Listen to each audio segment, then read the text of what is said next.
বন্ধু আছে কার্তিক দা, রোগাপটকা চেহারা, জামা প্যান্ট, জুতো মোজা, হাতে ঘড়ি আংটি, গলায় চেন, কোমরে মাদুলি, সবকিছু পরে কার্তিক দা টোটাল বডি ওয়েট হচ্ছে 24 KG 500 gram, always loaded, 24 hour busy without any work.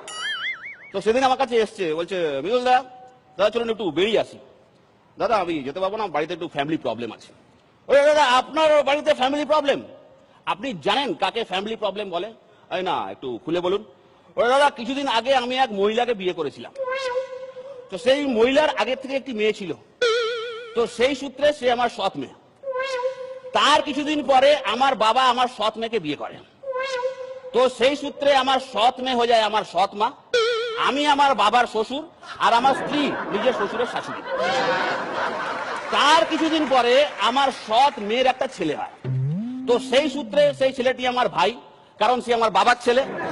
আর যেহেতু সেই ছেলেটি আমার স্ত্রীর মেয়ে ছেলে, সেই সূত্রে আমার স্ত্রী সেই ছেলেটি দিদিমা, আর আমি আমার ভাইয়ের দাদু।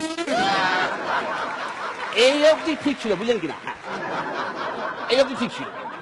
তার কিছুদিন পরে আমার আর আমার স্ত্রীর একটা ছেলে হয়, তো আমার ছেলে দিদি মানে আমার সৎ মেয়ে, সে এখন আমার ছেলে ঠাকুমা, আমার ছেলে এখন আমার বাবার শালা, আমি আমার নিজের বাবার ভাগ্নে, আমার স্ত্রীর নাতি নিজের দিদিমার দেওর, আমার মেয়ের ছেলে নিজের মায়ের কাকা, আর হতভাগা আমি হয়ে গেছি এখন আমার নিজের দাদু।